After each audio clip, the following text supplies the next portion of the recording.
tonight is Jill Shelley. And Jill has been a paranormal investigator for over 10 years now and is the lead investigator and founder of St. Croix Paranormal in Minnesota.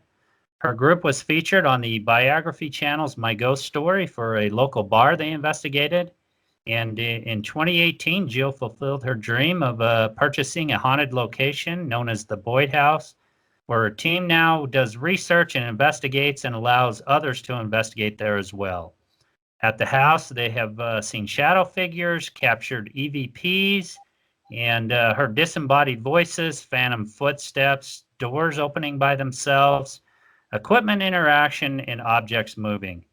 She has also investigated the infamous Villisca Axe murder house, where her and her team also captured some interesting paranormal evidence. Jill, thank you so much for joining me on the show. Yeah, thanks for having me. Excited to be here. Yeah, it sounds like you've had some interesting experiences in your travels in paranormal investigating. I always like to hear from my guests. I like to hear how they got involved. In doing what they're doing. In your case, in doing paranormal investigating and getting involved in this crazy paranormal business. And maybe you could talk a little bit about that journey and how that happened for you.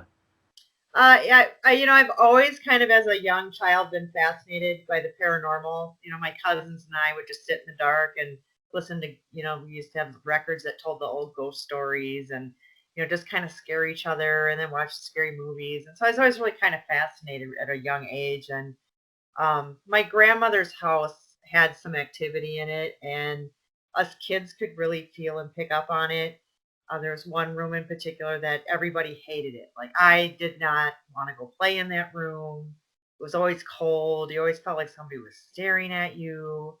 And one particular night, it was just my parents and I staying there upstairs, and my grandma sleeps downstairs. And I just woke up in the middle of the night and I heard footsteps coming out of that room, and it stopped in front of my door that I was sleeping at. And my back was to the door, so I didn't want to look. I was a kid, so I'm like, I don't want to look. You just felt somebody was staring at you just so intently. It was really freaky as a child. And then you kind of heard like a sigh, and then they turned around and the footsteps disappeared. And so I just kind of threw the covers over my head. And I'm like, oh my gosh, and then I finally fell back to sleep. And in the morning, I asked my parents. They had not gotten up all night. And I knew that because I could hear them snoring anyway. And I mentioned it to my grandma, who, to me, I was very respected. I very much respected my grandma. And she was very religious. And when I told her all about it, she's like, oh, honey, that's just a ghost and he's not going to hurt you. So I thought, oh my gosh, grandma doesn't seem to be frightened by this, and grandma doesn't seem to care. So then I was like, well, now I want to know more about these things. And so I just started reading, researching, just really kind of became the passion of just learning about it. And then with the advent of television, of course, you were like, oh my gosh, I didn't know you could be a paranormal investigator for real. And so, so then I just kind of started doing more research on that. And actually, one of the guys that I work with was really into the paranormal, and he had done some investigating. And so we kind of started doing that together. And then eventually I just started meeting more and more people. And then in 2010, we formed our group, St. Croix Paranormal, and traveled through the whole U.S. To all those well-known haunted locations in search of answers. So, yeah, interesting that you said that you visited many famous locations. Obviously you visited Villisca Axe Murder House. What are some of the other big ones that you've been able to visit or investigate? Well, our big dream one was Waverly Hills. I think everybody likes to go to the Waverly Hills Sanitarium. And then we've done like Thornhaven Manor, Bobby Mackey's, the Peoria Asylum before they tore it down, Whispers Estate. We've had a lot of crazy stuff at Whispers Estate, Edinburgh Manor, one of my favorite places, Melbourne, Beatty Mansion. Boy, the list just kind of goes on and on. It's like sometimes we do so many, I can't remember. Wow. Yeah. So quite a few. Is Penhurst on that list by any chance? eventually someday. It's a little far for us. Like, and I also wanted to go to the Pittsburgh Hospital, South Pittsburgh Hospital. That's a big number one on my list I want to get to. But for us, we have so much equipment, we can't fly that, so that's a drive. So for us just to even get down to the Pittsburgh, it is about a 14.5 hour drive. So it's got to be well planned. Yeah, absolutely. That's a long haul, and be a much longer haul for me. But it's definitely one of the areas, and I hear they're tearing some of the buildings down there. So I hope to get there someday and to be able to visit it. It sounds like it may be on a bucket list for you as well. But let's get back to the Boyd House. It's one of the things we had planned on talking about tonight, and this sounds quite interesting. How did that all come about? How did you find out about it, and how did you decide ultimately to purchase the Boyd House? Well, obviously with our travels and going to well-known haunted locations, it kind of, sprung the idea of, oh my God, it would be super fun and awesome to have your own place to go and do, what others do. And so about 2 years ago, financially, I was able to fulfill that dream. So of course, you can't just, nobody advertises their house that it's haunted. Uh, so Sure. um, so what's really good is the realtor that I work with, and I've worked with her in the past. She's super awesome. She knew what I did, and I told her I wanted to buy a haunted house, but I needed to do many investigations when I went to houses. So it wasn't going to be your typical walkthrough. And so I kind of would do the research, and I would just, on the MLS listings, this house met all my criteria, and I fell in love with the pictures, like online instantly. Like I was immediately drawn to this house. And so I went in, I did an investigation. One of our equipment, the REM pod, went off within 8 minutes of being there. We got a couple good spirit box responses, but one of them was a woman saying, "Who are you?" Like she didn't know who we were, and why are we talking to her, and why are we in her house, and then you just kind of got the feel that somebody was there staring at you. Um, it was just, you just knew, you just kind of knew. And then I was like, oh, do I want to just go off of that? So I contacted a psychic medium that I really trust, and she said that there were 6 spirits that she could see there, a couple adults and a couple children, and as we've investigated, we have found that to be true. Um, so I went off of that, and then I also said, let's just ask the owners if they had any issues. And they had a couple of things that they said that they felt they kind of ignored a lot of it. They kind of just poo-pooed a lot, but they did have some experiences. So kind of based off that, I went ahead and purchased the house. And then as time has gone by,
we have just captured so much evidence and to just prove that there are spirits in that house. Wow, that's interesting. Now, as far as the history, is there some history tied to this that you believe may be the reason for the haunted activity? Have you kind of researched that, and do you think it's maybe tied to the haunted activity going on in there? Well, just a couple things. So the house itself was built in 1901, but the deed itself goes back to 1884. Also, the land was owned by the Minneapolis and St. Louis Railroad at the time, and so the tracks pretty much go right behind the property. In fact, you can see the train and feel the train when it goes by. And the town itself, back in the day, was a booming Wild West town. If you go back and look and see all the old pictures from the day, it was complete Wild West with the horses and just like you'd see in a movie. And it was also right on the border of the Sioux Dakota reservation line as well. So there's just a lot of history that we don't know that may have happened that nobody tracked. And as far as what I've learned from the house, one of the big things is in 1912, Fred Eckert purchased the home and moved in with his family. He was a really big founder of not the founder of the towns, but a very well respected businessman in town. He owned his shop, sold a lot of different weird goods, dry goods, shoes, clothing, fancy stuff. And he also was a member of the fire department, the school board, and he also helped build one of the Lutheran churches in town. So, very well respected man. He passed away in the house as well. And while he lived there, a couple of his children had passed away in the home. And then I was told his wife passed away in the home, but I haven't confirmed that. Um, but we do have evidence Fred is still there. And I'm not sure exactly where the children have come from, if it is indeed his children's, because the name I feel like have is Luke, and I don't know if that's one of his kids or not. But I think also too we get a lot with the energy with the tracks and just I think doing what we do, we get a lot of what we call passerbyers that necessarily don't live there or died there. They're just attracted to the energy that is going on and coming through because when you're investigating, you're creating that energy, you're creating that aura, you're running spirit boxes, you're inviting it. So who knows what else is coming in. And plus I've also bought a couple objects that are supposedly haunted and put them in there. So we don't know where those come from either. So Sure. I'm going to go ahead and hopefully we can share this image up on the screen here. So there we go. Interesting. So 1901, this house was built. And it sounds like the family you're talking about there, the whole entire family perhaps, has passed away in the house. Were there any other owners after that family you just talked about that owned the house? Were there other owners that? Now, I think you mentioned the previous owners prior to you buying it had mentioned there was some strange stuff going on. Was there more history also tied to the house? not from them, but I do know there was another lady, Anna, and she was a German lady, and she actually passed away in the house as well. So I don't know if she's there. Honestly, it's kind of interesting because I know Fred's there, but every time I've asked the women, or either on the spirit box, or if I get EVPs, I'll get a woman. I get several. I get one woman with a really nice, pleasant voice, and I also get another woman who's really raspy voice, and she sounds like she smoked 100 cigarettes in her life. Um, she's she's the crabby one. She says, "Get out a lot, leave me alone, don't go in here." So she's the more crabby one. But I have yet to figure out their name or who they are. I'm just guessing a lot of times. So I always ask if it's Minnie, which was Fred's wife, or if it's Anna. They don't necessarily respond particularly to that. Um, but I actually have a really good EVP that we captured that I was just walking around the house and I said hello and I got that raspy woman's voice and she said Fred's coming.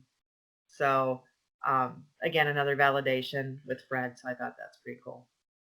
Yeah, and you shared some EVPs with me. We were hoping we were going to be able to play them on here. Unfortunately, the audio didn't seem to work when we tried to play those. I'll try to post those up on the website or in the show notes possible, so that if anybody wants to access them. So yeah, that one was quite interesting. So have you got any others that also told you who was in the house, like actual names or anything like that? Not necessarily actual names. As far as the EVPs, they're mostly either the get outs or I've had the one where I've gotten the kid a couple of times. There's one that again we couldn't play the EVP, but I was opening a closet, and one of that psychic that I trust, she had told me that the little boy hides in closets quite frequently, and so I actually had opened the closet door, and I got an EVP of "Don't hurt me." So I don't know if he was, maybe abused or scared or what. I don't know. But we got that, and another time we were running the spirit box, and when we got done with that, I caught a little EVP of a little, I wouldn't say little boy, maybe a younger boy, just saying "game over." Um, just kind of like, oh, she shut it off, and we've gotten the spirit box also up in the attic when I said who's up there, and I had a boy say Luke, and I'm 8. So we've had some interesting things with that. Yeah, that's interesting. I heard I heard a few of those EVPs, and a couple of them sound pretty clear. Um, as far as other types of activity going on in the house, has there been any kind of, people always want to hear about they always want to hear about maybe the any activity that may kind of go more towards the darker realm. Any kind of stuff like that going on in the house? Anybody being physically attacked, scratched, anything like that happen? We have not had any. Well, I had one guest say that he got pinched a couple times and it left a mark on him, but he said he was being kind of, I wouldn't say aggressive, but a little bit more pushy towards Fred. And I don't, he felt from the get go, Fred did not like him. So that he had that, but a lot of people will be, like I've had the back of my shirt tugged on, or I can feel somebody on my pants. If other people said the same thing, and also that, like somebody will play with your blankets by your feet at night times. I've had people have that happen. Um, I've had objects moving. We've had a lot of people put stuff up and it's like been pushed down, and then just to debunk it, they will go stand in front of the object and jump up and down, and it doesn't move. I myself had actually, this is like one of my favorite things, is I had set up a poker game down in the basement, and I set up all the old cards. I got like old coins from the 1900s, and then I had like one gold coin as like the grand prize. And I had sent a REM pod down on the table, and for about 4 hours, that REM pod went on and off for 4 hours. And then, of course, I would come down and I would reshuffle the cards and reset them up and say, hey, if you liked this game that I got going for you, can you push this card off the table? And I put one card to the edge of the table, but never hanging over at all. It was just to the edge of the table. And, I went through this all night long. And then at 11:30, I came down and did the final shuffle and the really wish you'd push this card off the table kind of thing. And next thing you know, at midnight, they threw that card off the table. So, and I caught that Wow. on film. So that was pretty cool. And I was super excited in the morning when I found the card on the table. I pretty much jumped up and down and said, thank you, thank you, thank you. So, Absolutely. Yeah, yeah. that kind of thing's rare. I mean, to have that kind of thing happen. And it's What's interesting about that too is I had another paranormal team in, and they replicated kind of the same thing, except they stayed down there, and the card got thrown off the table right in front of them. Wow. So that was really a cool thing to say. But our spirits at our house are most of the part really friendly. To coin a phrase from somebody, they said, but sometimes they can get a little ornery.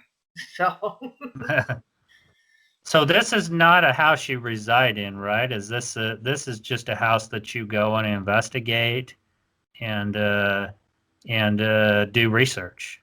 right, this is yeah. I kind of do the paranormal research, and then I allow other team members to come in and investigate and spend the night and do their own investigation. And Um, for me, because most of the time when you go to places, you're only there one time. Maybe you'll come back one or two more times. You never know. So you kind of get the evidence you get, and you go off of what history that you know on the house. So Sure. here, um, being as I know a little bit more of the history, we're learning a little bit more of the history. Others are coming up with stuff, and the spirits get to know me. I've had them call my name, and I think that the more that I come, just the more they become more comfortable with me. And I don't when I'm there, unfortunately, I forget that because I own it, I have to clean it and maintain it. So I don't get to investigate as much as I would like to, and so just kind of collaborating with other teams too to kind of to come to a conclusion of who and what is in the house, and then finding that people get the same voices on their EVPs and the same type of evidence. It's just a really fun collaboration, and it's just a great fun thing to do. Yeah, absolutely. Now, do you stay the night in the place sometimes? Oh gosh, yeah. Every time I go, we spend the night. So, we when I'm there, I may not be actively investigating, but I will tell you when I am there, I will put a voice recorder on pretty much the instant I walk through that door. And then I just listen because they've said things when I'm not even investigating and I'm just doing my own thing. I've had it was a whisper EVP that I got and I was the only one up in the morning. I was just kind of cleaning up and I was putting a tripod away and I heard well, I didn't hear it, but of course later on the voice recorder, it was just a man that whispered that said, "How are you this morning?" So sometimes for me later when you look back on it, you're like, "Oh my gosh, that's creepy. There was a guy in that room with me and it was the morning and he was watching me and you didn't know it. So that's kind of creepy in a way, but it's also exciting and I think you get to learn more about who's there and makes it easier to communicate with that spirit. Like I said, we're learning more about Fred and I like talk about things that I hear, like, "Oh my gosh, I heard you guys made the best bologna in town," and I'll get responses on equipment and things that they're happy that I'm talking about. Um, what their life was like, relating to them. So I think it's just been a really cool experience, and I think just because I own it, I'm there so much, I'm able to do that. Yeah, that's interesting because, now that you're learning more about the history and everything, I was going to ask you about the equipment interaction. So are we talking like REM pods that you're getting reactions? And are you getting reactions to questions you're asking that it sounds like from what you're saying, they're validating some of your questions. Is that right? Right. Yeah. I pretty much use most of the normal ghosty hunting equipment. So like the REM pods go off. I'll have the millimeters go off. I've had motion detectors go off. We just recently got a music box, and other groups have had it go off. I haven't done the flashlight thing, but I've had other groups do it, and it works for them. Um, we've actually had one of those. It's not even a paranormal thing. It's just one of those toys that's just a normal kid type toy that if you touch it, it's like this bear. So if you touch it on one paw, it does this or whatever. And that's just, you can just buy it in any old store. It's just a kid toy. And people have heard that going off in the middle of the night. We've had the Boo Buddy bear go off. Um, Gosh, pretty much just even things that I don't even own that people do. Things go off. Periscopes, I don't have one, but they go off. You get really good spirit box responses. And one of my, well, I've had two really good spirit box responses that were my favorite that stand out is I have a picture of Fred and Minnie in the bedroom, and I was pointing to the picture of Fred and Minnie, and I said, "Is anybody here those people on the wall?" And on the spirit box, it came back and said, "Do you mean the Eckerts?" And that's their last name. So just to have the full sentence and in reference to the people I was pointing to is phenomenal. And then another really good validation that I had was I just started asking about, like, can you tell me the guy's name who ran the newspaper? And the guy who ran the newspaper back in the day was Anthony Nibblelink, but they all called him Nib for short. And so plain as day on the spirit box, it said Nib. So I think that was a pretty cool response as well. Wow. Yeah, absolutely. Now, anybody who's been investigating there in the house, anybody get scared or, get a little bit frightened and want to leave, or just get anything happen to them that they were uncomfortable with? I actually had a group. I think it was only a couple of girls, maybe, and it was right after I opened, actually. So they were pretty, in the newer category of people who came down. So probably within the first 10 people, they didn't make it through the night. They got super scared. They said it was the creepiest house they've ever been in. There were so many noises and things they never heard, and they were out of there. They even messaged me and said, "Sorry, we couldn't even clean up. We left at about midnight. We couldn't handle it anymore." So Wow. yeah, they were. But you know what? I give them kudos because they did come back, like a month and a half later, and they said they brought more people with them, so they felt better. They did make it through the night. They said it wasn't quite as scary, but they did have some activity. And one of the girls said she felt like her hair was being stroked in the middle of the night, like somebody was, like, touching her. Um, but yeah, so those were the only ones I know that have left through the night. But I've had a couple of people say that it was, well, not a couple, I should say. There's a lot of paranormal groups out there that just said it's been phenomenal. A lot of good experiences. Um, yeah, so I've really good reviews and quite a few repeat customers. So it's just been great, and I'm so thankful for all the support from everybody. I'm going to go ahead and try and pull up another image here. See if we can get it to come up. That's kind of a side view of the house. How big are the house? I mean, how many bedrooms are we talking about here? It looks like it's, fairly good size. Yeah, it's like 2,100 square feet. So we have the basement, which is not an old scary basement. So that's kind of nice to be down in the basement, because it's got a newer foundation, and so it's newer redone. But we do get the activity down there. And then we have upstairs, yeah, on the main floor, you have the kitchen, what I call the parlor, and then a living room. And then on the living room, there's just a little bit more of a smaller room, and that's where the piano is. So I guess it's like a sitting room.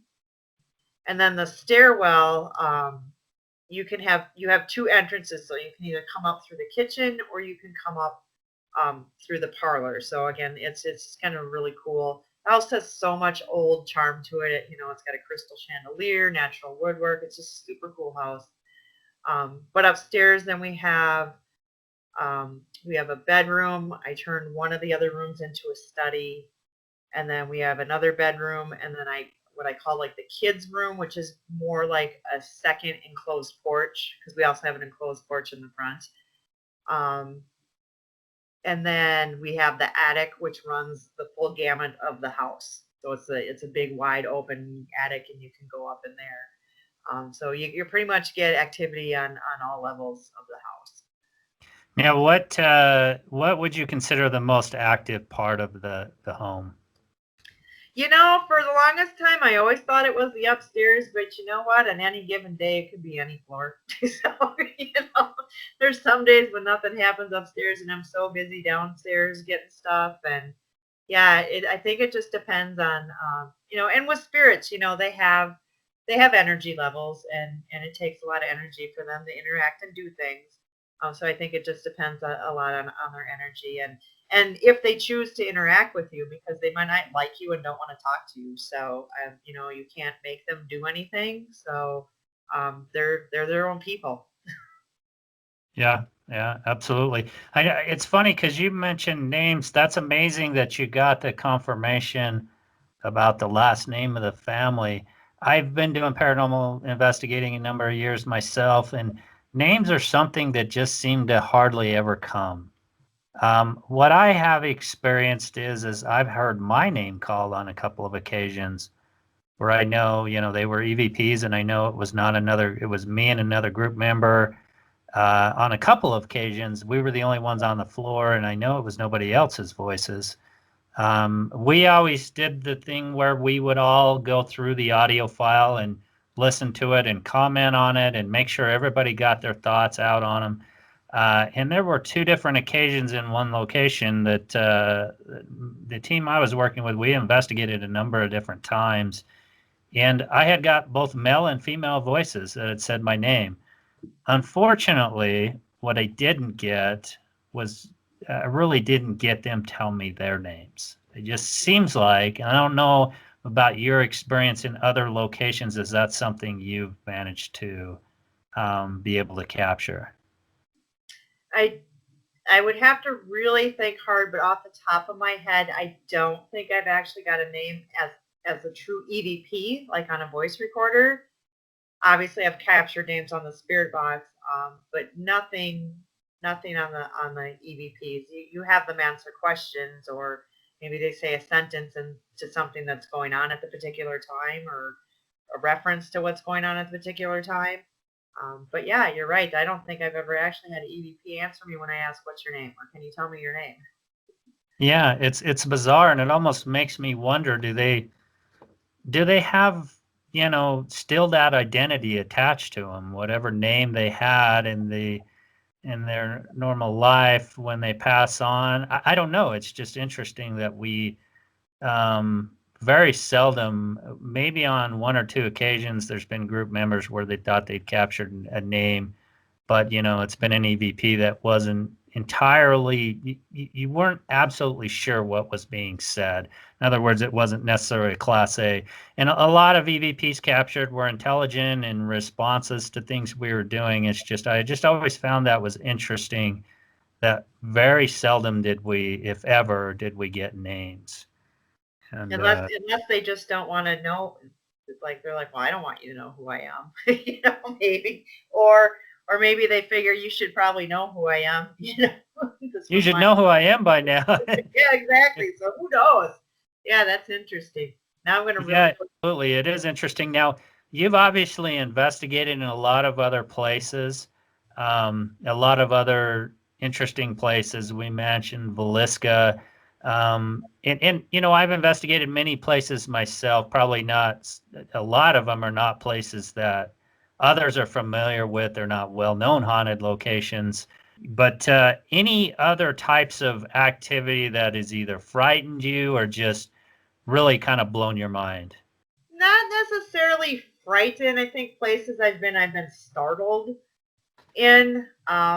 I guess for us, that always stands out is Whispers Estate because it's just one of those places when we went there, there was so much energy that we were constantly wiping our face because we had that feeling of cobwebs and electricity, and everybody was doing it. In fact, one of our guys went outside for the rest of the night at like 11 p.m. He couldn't take it anymore. It was just too much. He said, "I can't stand it." We saw like wet footsteps coming up from out of the basement and then went outside. Nobody had been down the basement. It was just creepy. It was just a heavy vibe. And the one particular closet that they have, even the people that owned it or ran the place said they if the closet door was open, they weren't going to come up there. They said please make sure it's locked. They had a lot of history of people getting locked in the closet when it was one where the lock kind of goes up, slides over, and then pops back down. So they don't even know how people are getting locked in. Um, so of course we had to go sit in there, and it's a really big closet. It's almost like a walk-in. So there was like a chair and a little table, a couple chairs, and I was in that closet with my friend Teresa, and we were just in there, and I had like this male voice in my head that said, "Get out of this closet." So I did, But I didn't tell Teresa that because I do have a fear of being shut in things. And so I just attributed it to my particular, I don't like to be in these kind of situations. And then on the spirit box, it said, shut this door. And we did not do that either. And then next thing you know, Teresa and the chair gets launched out of the closet across the hall. So she probably went about 4 feet. And that was kind of like a whoa moment, you know. Um, so that and we tried to debunk it. Obviously, if the main thing that we came up with is if the chair had just tipped over or she had lost her balance, she wouldn't have went 4 feet across the room. She would have fell flat on her face. And she said she actually felt somebody push her. So that was kind of an interesting moment, and we said we would never go back there, but last year we did. But it wasn't quite as bad as it was the first time. So Wow. Now, how about Waverly Hills? Because that is such an infamous location. You mentioned Waverly Hills. Any experiences that really stand out for when you now? Did you actually investigate or just tour? no, we usually don't do tour things. We like to have the place to ourselves, so we had it to ourselves. And the body shoot was super cool. You could hear footsteps coming up at you. That was really creepy. We did have we did have a REM pod go off actually in the death shoot when nobody was there. And a couple of the team members were down there with a K2 meter, and there's no power down there, so that was going crazy. And they could hear footsteps and things running around and following them. Just K2 meters throughout the building, and again, there's no power in the sections of the building, so that shouldn't be going off. I think we got a couple EVPs and some good spirit box responses, but it wasn't like off the charts. But I tell you, it was a super awesome place to be. It's just I'm an old school person, and so to just be in some of these historical buildings and just take back the history, and even though it's falling apart or it doesn't look like it did back in the day, you could just almost put yourself there, and that's just really awesome to me. Yeah, absolutely. It's another kind of place I'd really like to. It's on the bucket list. I would love to visit there Yeah. someday. I already mentioned Penhurst, and that's got a lot of interesting and kind of sad history tied to it. And another one that you visited is that I want to talk about is the Villisca Axe Murder House. Oh How yes. did that happen, and how did you get to visit and investigate there? Actually, interesting. That was our very first well-known haunted location we went to. Otherwise, we had just been doing local places and private homes. So I was pretty freaked out about it, knowing the history and stuff. It was a very awesome experience, very intense. We got so much evidence. We had the REM pod going off. We got the most incredible EVPs, like Class A, the kids talking to themselves, even saying the name Lena. Just an amazing experience. And also we had if anybody's been there or not been there, they have the old fashioned grates that's how the heat rises, and you would get like rocks and pebbles being thrown down at us at night when we were trying to sleep. You would just hear it dropping, tink, tink, tink, tink. It was just really cool experience. And we did have on the spirit box, I had asked if there's something that was your favorite food or that you liked, and one of the boys had said bacon. And I said, okay, well, if I ever come back, I'll bring you some bacon. And we actually did come back a couple, like 4 years later, and I actually had bought that bacon jerky stuff, and I'd put it in a pie pan, and I have it's like a REM pod I can attach to it, so if anything touches that pie pan, it'll alarm. And I had said, hey, I don't know if you remember me or not, but you said you wanted some bacon, so I brought you home some bacon, and within 15 minutes that thing started alarming. So I thought that was really cool. So I don't know if you remembered or just like a kid that normally is like, oh my God, there's bacon here. So, Wow.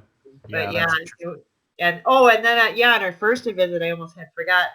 Kind of the fun thing, one of my startle moments is that I was sitting on the one of the kids' beds upstairs, and the team members were doing something in the attic, and I was just talking. I'm like, hey, come on in. We're gonna play some games here shortly. And the beds that they have in there are the old fashioned with the metal box springs, so they're very boingy.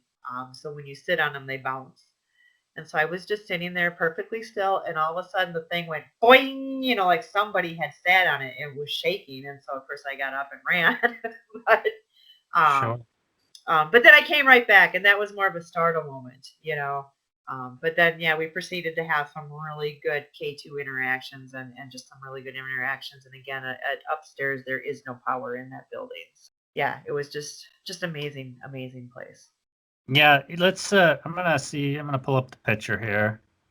Kind of another interesting looking house and very old house. Now, do you know how old this house actually is? I'm not sure how old it is. I know the murder took place in 1912. So I'm guessing that was, and I don't know if they were the first owners of that house. So I'm guessing it was either 1912 or, well, that probably before that because they lived there a long time. Yeah, and there's quite a story behind it. Can you kind of recount a little bit about as I remembered, I thought it was the daughter that actually committed the murders, but can you kind of recount what happened at this location? That I think you're thinking of the Lizzie Borden house on that one. The Velisca, Okay. yeah, the Velisca acts is when they were back in June 10th, 1912 is when the murder happened. And there were 6 people murdered. There were 2 adults and 4 children, and the children were like 12, 13, 3, 5, and 6 or something, real young, and they were just killed with an axe, and they never actually found the murderer of that Yeah, haunting. yeah, you're right. I think I was confusing this with the Lizzie Borden murders. Yep. So it's good that you touched on, because they kind of some of these locations, and I guess I think there was an axe involved in both of them. I guess my wires kind of got crossed there. But now I do remember hearing that story, and it was the entire family that were Yeah. killed. Yep. It was the mom and dad, all their children, and then they actually had 2 girls, neighborhood girls, that were spending the night, and so they got murdered too because they were just there for the evening. Wow. And I can imagine the energy. A lot of people have said the energy you feel in a place like that. I mean, did you kind of was there this kind of palpable energy you could feel at the location? Yeah, honestly, we decided when we went in there not to focus on their death whatsoever, so we didn't talk about it. We pretty much tried to focus on their life, and I don't know if that's why we had such amazing experience with that. But I do know when we first started the investigation, and I was up in the kids' room, and literally this house is so tiny that the kids' room is literally footsteps away from where the parents got murdered, and they were murdered first. And so, these kids heard what was going on. And I just sat there and took it all in, and I started crying. And I was so upset, and I just this emotional sadness just came over me. It was intense. I've never had that experience. So I don't know if I was picking up on that or just started dwelling on what happened, but it was crazy. And I told them, I said, we're not going to talk about what happened. We're going to talk about you guys tonight. And we just focused on that. We had amazing nights. I don't know if that was something to do with it, but I just remember that was very emotional for me. Wow. Yeah, and you actually shared a couple of EVPs with me as well. And again, we're not going to be able to play those. What is one of the EVPs that really you found the most interesting that you captured there? I would, well, I think there's so many. They were all good. Um, I think it was the 2 kids because it's awesome to get an EVP because they're not all that common. But when you get 2 EVPs when they're communicating with each other was just great. So we got the kids. talking, and the one said, "You want to play?" And the other little girl goes, "No way." So that was a really good one. And then just the other little boy said he wanted to touch our things because I kept putting stuff out. We brought toys and REM pods and stuff, and I'm like, "Hey, play with this, do this, do that," and so they were just responding. And there were other EVPs that we had. We had kids laughing, just all kinds of stuff. And I know one, we came in and we said, "Is anybody here?" And then they said, "We're home." And yeah, just crazy, crazy stuff. So Yeah, and you shared one of those EVPs with me, and where it sounds like the two kids are talking. I mean, that's a sentence, yeah. basically. And those are also rare to capture. A lot of times you capture EVPs, you may just have one or two words said. And every once in a while you get that amazing EVP where there's like a full sentence. Yeah, and those kind of blow you away because they're just not very frequent, it seems like. hmm And the other thing I wanted to kind of touch on, because you see so many, these paranormal shows out there.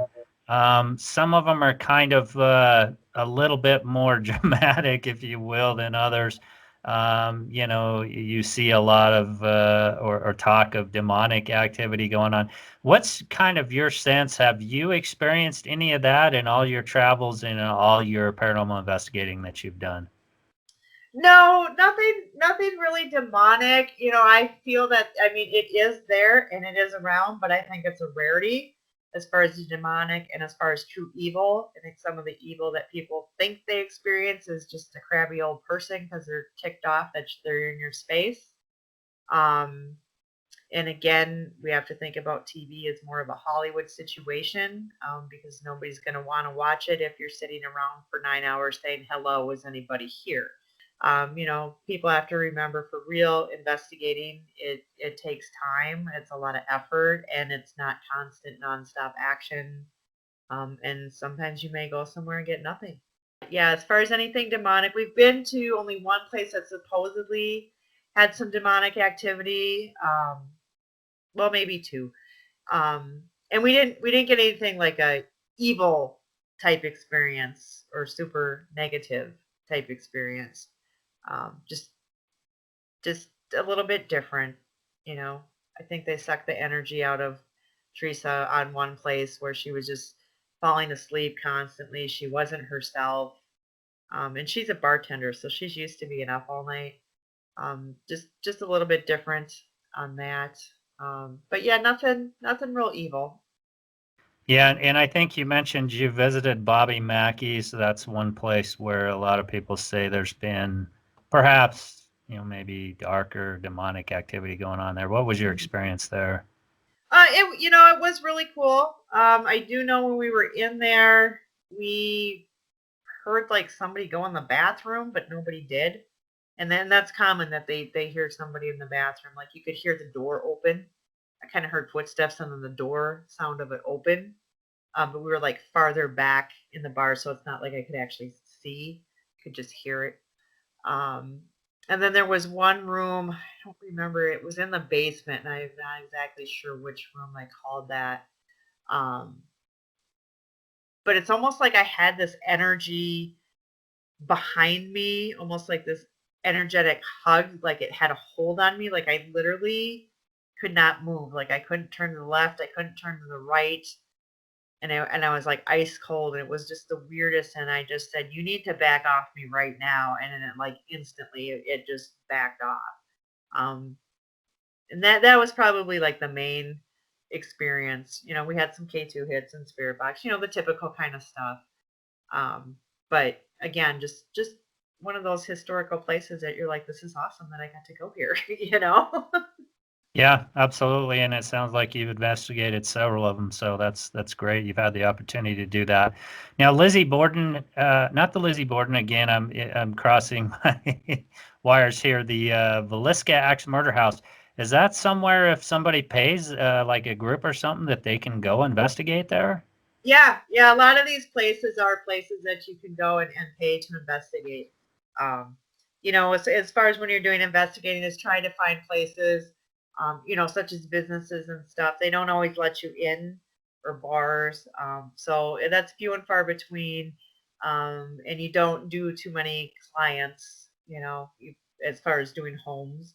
So this is a way to get out and be able to do the investigating that you want to do.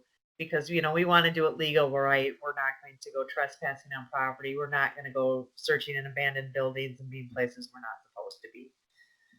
Yeah, absolutely. Yeah, going back to the Boyd house, it sounds like you feel like you're kind of in touch with the spirits there. Is it a point where you're just not afraid, even if you went there at night to stay, that you would not have any problem doing that? Or would you have reservations going and staying the night by yourself there? Um, I don't know if I'd want to spend the night there by myself, but that's just because I don't want to do that anyway, whether it's my own home or not. Just being a female.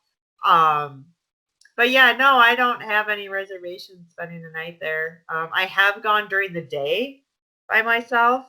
And honestly, I get kind of creeped out because I'm just there by myself and I keep thinking, did I hear something? Did I hear something? Is somebody in the house? What's going on? So I get a little more jumpy when I'm by myself during the day. So I can't imagine how I'd be at night, but I suppose I'd probably have the lights on or something. So I'd be okay. Sure. Okay, well, great. Jill, I really appreciate you taking the time to talk with me tonight. Just real quick, can you share your website, where people find it, more information about evidence you've captured and about the Boyd house, and perhaps if somebody's interested in getting in touch with you and would like to try and visit or maybe even possibly investigate, how do they do that? Yeah, a couple of different ways you can do that. You can hit us up on our website. It's kind of piggyback with our paranormal team. So that's stcroixparanormal.com. Otherwise, we're on Facebook, either St. Croix Paranormal or Boyd House. You can message us, or you can direct email us at boydhouse217@yahoo.com for any questions and to reserve a date.